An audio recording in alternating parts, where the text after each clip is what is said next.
kwa mathukuru kaunti-ini ya Tharaka Nithi ni mamukirete tauro cia utheru iria ireheanagwo kuri arutwo a thukuru icio hindi ya kahinda ka mweri gutari marihi. Tauro ici ciamukiretwo ni mũmbunge mutumia Susan Ngugi hamwe na komishona wa kaunti iyo David Gitonga. Ihiko cia tene, wohi wa nda cia tene kwi airetu o ũndũ ũmwe na airetu kunyitwo kĩa hinya ni imwe cia ciĩko iria imenereirio igongona-inĩ riu, kuona nĩ ciongererekete na njĩra nene mwena ucio.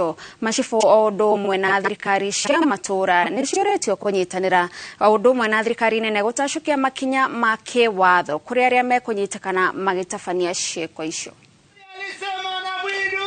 Ile challenge niko nayo sana bwana county commissioner. Ile nimeconfirm kabisa is a real challenge, defilement. Madam Mary, defilement is in Tharaka Nithi, proper defilement. How can I fight it alone? These are we must all come together. Ndio tufanye nini to fight defilement. Tumekuwa na shida ya wasichana ikifika wakati wa maumbile yetu.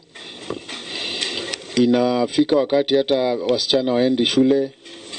Tumepata visa vingine pia wazee wanawatumia ndio wapate sodo.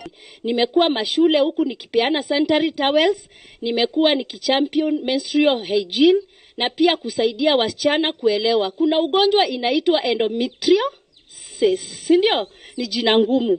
Na huo ugonjwa kwa kawaida watu hawajui wakati wako nao. Unasikia uko na painful periods, uko na cramps kila wakati, lakini inaenda kujulikana kama iko very far. So tunawaambia wasichana wetu, tunawasupport ili waache kutumia leso, kutumia hizo vitu, because kama hawana hygiene, hizo infections zinaenda kwa uterus, unapata watoto wako na mashida mingi na